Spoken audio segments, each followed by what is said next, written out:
So the main focus for our NHS patients is to ensure that they can access high quality surgery and receive an excellent lens implant. They, by definition, will receive a monofocal lens implant. That's to say, a lens that's set for a certain distance. Normally, we set them for distance vision because that's what most patients naturally want or use when they're wearing their spectacles.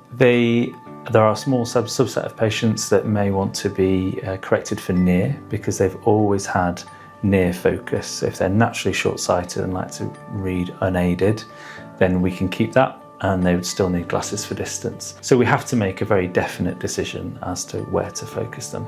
There's an even smaller subset of patients that are naturally using something called monovision, and normally they are using their contact lenses to do that, and that is when one eye set for distance and one eye for near. And often we'll emulate that with lens implants. We can still use the monofocal technology, but allow them to maintain an element of spectacle independence.